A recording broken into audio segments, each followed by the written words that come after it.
सभी को मेरा प्यार भरा प्रणाम। मैं डॉक्टर नीजा मेहता कमलिनी, साहित्यिक सचेतना मंच की सदस्य और स्वास्थ्य पत्रिका की संरक्षक, आप सबको गुरु पूर्णिमा के शुभ अवसर पर हार्दिक बधाई देती हूँ।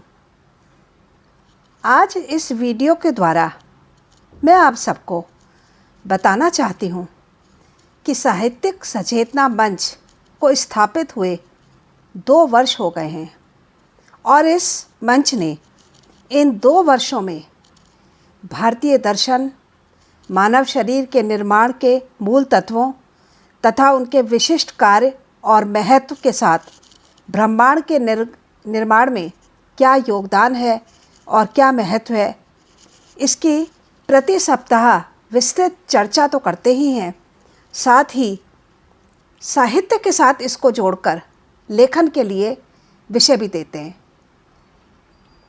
ये ऐसे गहन विषय होते हैं कि इसको समझने से, इसको पढ़ने से मन का जो अंधकार है वो जीवन दर्शन को समझने के लिए प्रेरित हो जाता है, मन की आँखों को खोल देता है।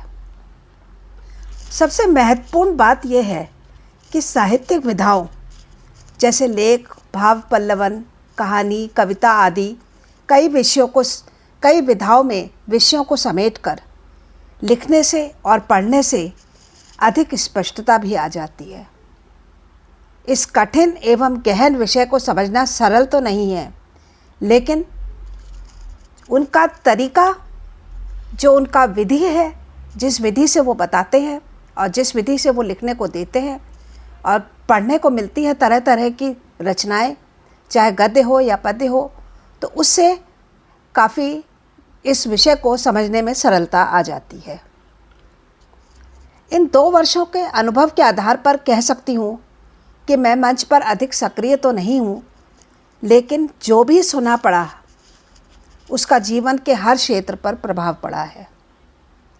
मंच के संस्थापक गुरुदेव नरेंद्र रावत जी और महासचिव प्रीति डिमरी जी के अथाह ज्ञान से हम लाभान्वित होते हैं।